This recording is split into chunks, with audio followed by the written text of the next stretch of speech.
I'm Ethan, 33 years old, and until recently I believed I grasped the meaning of family. I thought family stood for unwavering loyalty, shared respect, and love that didn't hinge on awards, accolades, or recognition. But it turns out in my family, it was something entirely different, something calculated, distant, and painfully transactional. I didn't grow up in a shattered household in the conventional sense. My parents stayed married for decades, residing in a tidy suburban home with tulip beds lining the front path and festive decorations on the door. To outsiders, we were the picture-perfect middle-class clan. But beneath that polished exterior lurked an unspoken pecking order. At its peak, my sister Leela was the cherished star from the start. Golden-haired, charming, and camera-ready, she was every teacher's darling, every coach's choice, every neighbor's boast. She could glide through a fib with a grin and still have people praising her for it. My parents didn't just prefer her, they idolized her. If Leela earned a C, the teacher was at fault. If she got into trouble, someone else provoked it. When I aced my exams and juggled 2 part-time jobs in high school, I was told, "Be more like Leela, she knows how to live a little." I was the overlooked one, the dependable one, the one who didn't crave the spotlight. Or so they always claimed. As a kid, I believed that being dependable would eventually pay dividends. That if I kept my focus, worked diligently, and stayed kind, they'd notice me, truly notice me. But that acknowledgement never arrived. Leela dropped out of college her first year and still received a shiny new SUV.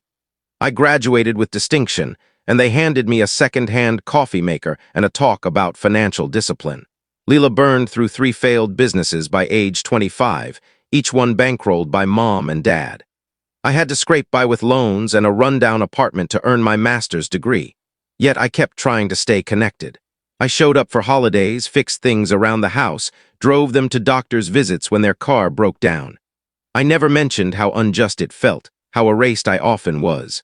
I hoped that being steady would, in time, outweigh being dazzling. It didn't. 3 years back, when my dad suffered a mild heart attack, I was the one who reshuffled my work to care for him during his recovery. Leela stopped by once with a bouquet and left before noon. I moved in temporarily, preparing meals, organizing his prescriptions, chauffeuring him to rehab. Mom thanked me once, almost as an afterthought, then asked if I could cover the utility bills, just for a bit. That bit stretched into 3 years of me silently paying the mortgage, water, electricity, Wi-Fi, taxes, and even their medical co-pays when necessary. Every month without fail, the funds left my account. I figured they were aging. They'd done their best. This was just part of being a dutiful son, but then came Leela's birthday dinner, her idea. She was turning 35 and wanted something refined yet cozy. So we reserved a charming spot downtown. I offered to pay for everything, food, drinks, dessert, the works, and no one protested. We gathered around a long table at the restaurant's back, 20 people total. Friends, relatives, colleagues, even her Pilates coach. And me, quietly covering the cost while sipping water, listening to conversations I wasn't part of. Near the end, after the cake was cut, Leela tapped her glass with a fork and stood to give a speech. "I'm so grateful to have you all here," she began, beaming like she was campaigning for something. "It means everything to celebrate with those who have always had my back." She thanked her friends for their loyalty, her mentor for guidance, even her ex for teaching her strength. Then she turned to our parents. "And of course, thank you, Mom and Dad, for raising the shining star, the one with ambition and fire." The room chuckled, some clapped. Then she looked at me. "And Ethan, thank you for always being there. You're like the family's safety net, the one who keeps the lights on. Honestly, we don't appreciate you enough. You're the ultimate fallback option." Fallback option. The room gave a soft laugh as if it were a sweet jest. I smiled, not out of humor, but because it hit me. It wasn't a misstep. It wasn't a clumsy compliment. It was the truth. That's how they viewed me, not the brilliant one, not the gifted one, not the child they celebrated or relied on for pride. I was the one who paid the bills. The drive home was quiet. I dropped them off, said goodnight, and didn't sleep a wink. I sat in my apartment's kitchen, the one I'd bought without help, without handouts, without a safety net, and stared at my phone. Fallback option echoed in my mind. It wasn't just hurtful. It was illuminating. It shattered any delusions I had about my place in the family, and for the first time as an adult, I stopped excusing their actions. The next morning, I reviewed the paperwork. See, my parents' house, the one they'd lived in for decades, wasn't in their name anymore. When Dad's medical bills had stacked up, the house was refinanced, and through some legal maneuvering with a friend who's an attorney, transferred to me as security for my financial support. At the time, they needed help and I had the means. They didn't question it. They just signed the papers. So legally, it was mine. Every square foot of that two-story, tulip-lined home belonged to me. I made a few discreet calls. No yelling, no ultimatums. I didn't need to raise my voice. I just needed to act. I notified the rental agency that handled my properties, letting them know one of my homes would soon be empty. I contacted a realtor. I filed the necessary documents, all without a word to my family. The strain started building 2 weeks later when my parents casually mentioned the Wi-Fi was down again and asked if I could call the provider. I told them to sort it out themselves just this once. Leela texted me furious when she heard they had to pay a gas bill on their own. I replied that I was stepping back from being the fallback option. She didn't answer. Then came the realtor's letter, not to them, to me, confirming the listing date, photo, schedule, and open house plans. It felt surreal, maybe harsh, but also strangely calm. I wasn't acting out of vengeance. I was acting because I finally saw my role clearly. I wasn't on their pedestal. I was the ground they stood on, and it was time to move. The breaking point came when the for sale sign went up in the front yard. I wasn't there. I got a voicemail from Dad, his voice unsteady. "Ethan, what's this sign in front of the house? Is this a mistake? Call me." I didn't. That evening, Leela called, not texted, called. Her voice was sharp, fragile, like ice about to crack. "You're selling the house," she demanded. "Without telling anyone?" "I'm selling my house," I said evenly, "and I didn't need to tell anyone." "But Mom and Dad live there. Where are they supposed to go?" she shot back. "Maybe they should have considered that before treating their son like a walking bank account." Silence, then a sharp exhale like she couldn't believe I'd spoken so bluntly. "You're being spiteful." "No," I said. "I'm being done." That's when things started to unravel, but I'll get to what happened next in a moment because the movers hadn't even shown up yet. 2 days later, Leela appeared at my apartment unannounced. She didn't knock, she banged. I opened the door to find her mid-tirade, eyes flashing, arms crossed like she'd practiced her speech on the drive over. "You're not seriously going through with this," she snapped, barging in before I could respond. "Tell me this is some petty stunt to get noticed." I closed the door calmly. "It's not a stunt. The house hits the market next week. It's already listed." "But why?" she demanded, flinging her hands up. "Do you realize what this'll do to Mom and Dad? They'll be homeless, Ethan. They have nowhere else." I leaned against the counter, arms crossed. "What about that beach cottage Mom always mentions? Or Dad's cabin in Maine he wants to fix up? Or your guest room?" Leela blinked. "That's not the point." "It's exactly the point," I said. "I've paid every bill for that house for years. I let them transfer the deed to me to secure their future. I kept my end of the deal. They didn't keep theirs." "What deal?" she scoffed. "They're our parents. You're acting like this is a contract." "It is now," I said flatly. "You made it that way. They did, when I stopped being their son and became their lifeline." Leela stared at me. For the first time in years, she had no retort. She didn't even look angry. She looked exposed, like something had finally clicked, and she didn't like the truth it revealed. "You're really doing this," she whispered. I didn't respond. I didn't need to. The next week felt like a slow unraveling. Mom called once, leaving a message that was half confused, half chilly. "Ethan, we got your notice. I don't know what's gotten into you, but this isn't how families act. Call me." No apology, no questions about why. Just that familiar maternal guilt, as if I were the issue for stepping out of my role. I didn't call back. When the movers arrived, prompt, professional, as I'd insured with extra payment, I stayed out of sight. I parked a block away, engine off, windows down, watching. They were already outside when the truck pulled up. Leela paced the lawn, phone to her ear, furious. Mom stood on the porch, arms folded, looking frail. Dad sat on the steps, slouched, silent. He looked older than I remembered, maybe because the weight of everything had finally caught up. Or maybe it was the weight I'd carried for them, now dropped back in their hands. The movers were quick, efficient. Couch, chairs, boxes, lamps, everything poured out of the house like a tide in reverse, a life being packed away into a plain white truck. Then Leela spotted the deed papers in a folder among the boxes. I recognized it from my car, the black binder.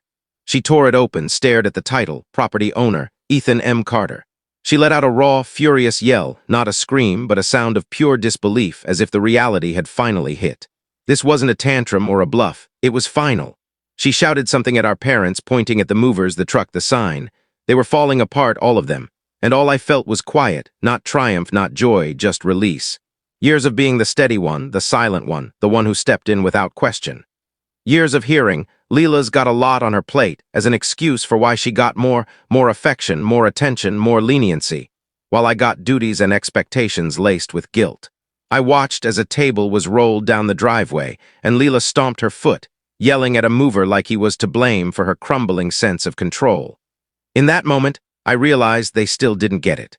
They weren't upset about losing the house. They were upset about losing the version of me who made their lives easier, who absorbed their neglect and never demanded anything in return. That version was gone. I stayed until the last box was loaded, until the sign was removed from the yard, until Leela sat on the steps beside Dad, both staring at the house with stunned silence. Then I started the car.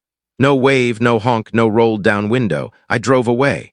The real fallout came later, the texts, emails, and a letter that arrived days after. Things got messy. The first message was a long, manipulative text from Mom. No apology, just emotional leverage honed over years. "I don't know what's wrong with you, Ethan, but this is cruel beyond words. Your father's health is failing. Leela's a wreck. We're your family. Families don't do this. Fix it before it's too late." No mention of the years I kept their lives afloat, the bills I paid, the time I gave up, the dinner that sparked it all.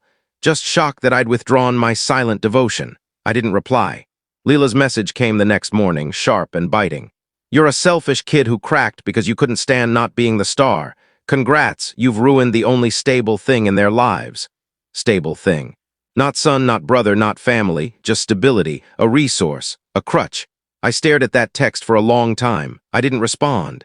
Then came a letter from Dad, handwritten in careful script on heavy paper. It was slow, thoughtful, full of unfinished thoughts.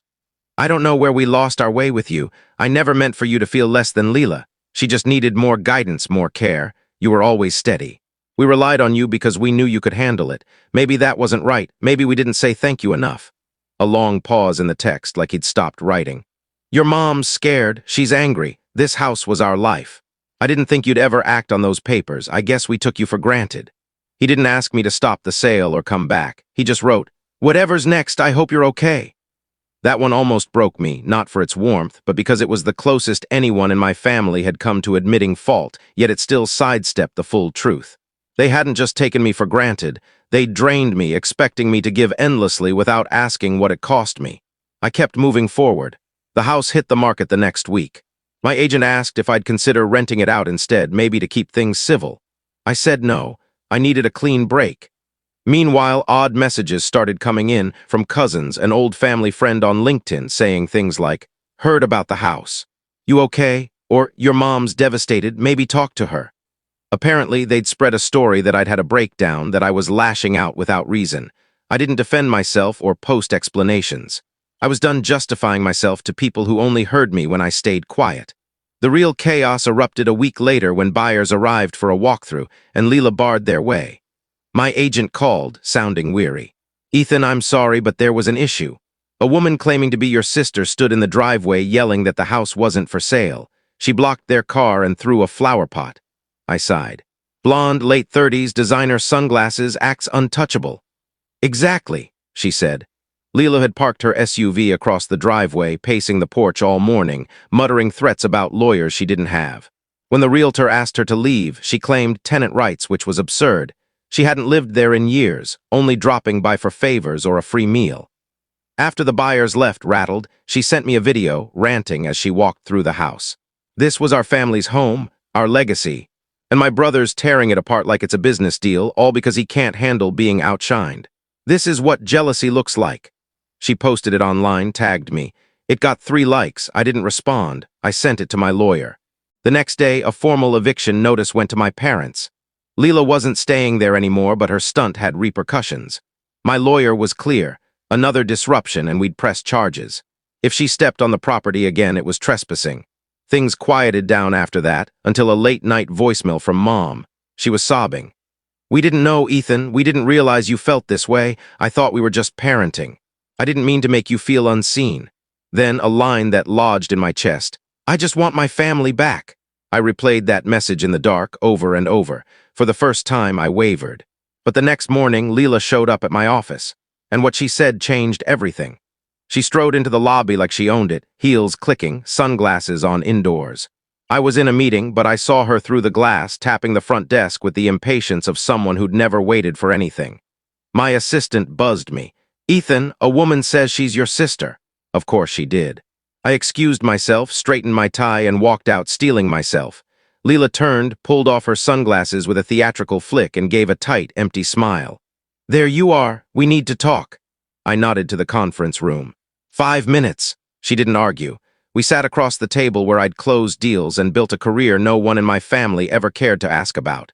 Leela leaned forward, diving in. "You've made your point. You've humiliated us, thrown our lives into disarray, and congrats, everyone's talking about you. Happy now?" I stayed silent, waiting. She leaned back, arms crossed. "This has gone far enough.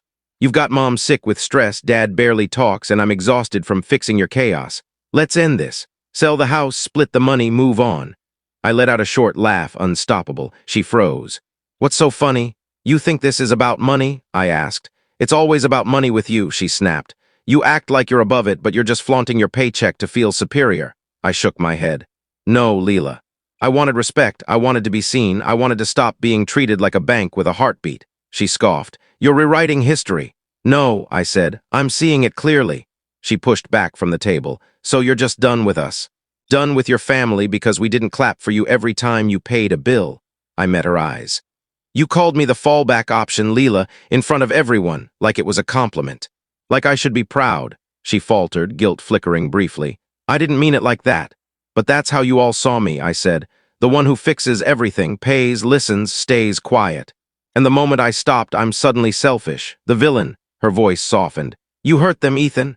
"They hurt me first," I said, steadier than I expected. Silence hung between us. She looked away. "You're really selling it?" "Signed the final papers this morning," I said. "Closes Friday." Leela stood. "You think this makes you better than us? It just makes you alone." I stood too. "No, it makes me free." She left without a word. The sale closed 3 days later. A retired couple from out of town bought it, drawn to the tulips, saying they reminded them of their first home. I didn't go back to the house. I didn't need to. 2 weeks later, my parents moved into a modest rental a few towns away. Leela didn't help them pack. A cousin told me she'd jetted off to Bali to decompress. Mom sent another letter, brief and subdued. "We're in the new place. It's small but livable. Your dad misses his garden. I miss you. I don't expect forgiveness, but I hope someday you can." I didn't reply, not out of hatred, but because I needed space to unlearn years of being the fixer, the provider, the invisible son who grinned through the neglect because it was simpler than facing it. In that space, something new began. I started living. I booked a solo trip to Lisbon, a dream deferred since college because I was always needed at home. I dusted off my old keyboard, took long walks without my phone, learned to cook beyond instant noodles. I stopped checking the family chat, which had gone silent anyway. Slowly, the burden I'd carried, the unspoken debt, the constant expectation, began to fade. Months later, I bumped into an old neighbor from our street. She smiled warmly. "You're Ethan, right? From the house with the tulips. I always thought you were the glue holding that family together. Sorry if that's blunt, but it seemed like they didn't always see what you did." I smiled. "They saw enough to rely on me, not enough to thank me." She laughed softly. "Well, I hope you're doing better now. You always deserved more." And in that moment, I realized I didn't need revenge, validation, or even reconciliation. I just needed my own life, and I had it. That house wasn't just where I grew up. It was a symbol of silence, duty, and a role that erased me. Letting it go wasn't a loss. It was freedom. Leela stopped reaching out. My parents sent a card on my next birthday, no cash, just thinking of you. It was fine. People say blood is thicker than water, but I've learned that's not always true. Sometimes the people who share your blood are the ones who weigh you down. And sometimes walking away isn't quitting, it's the first breath after breaking the surface. I wasn't the fallback option anymore. I was my own start.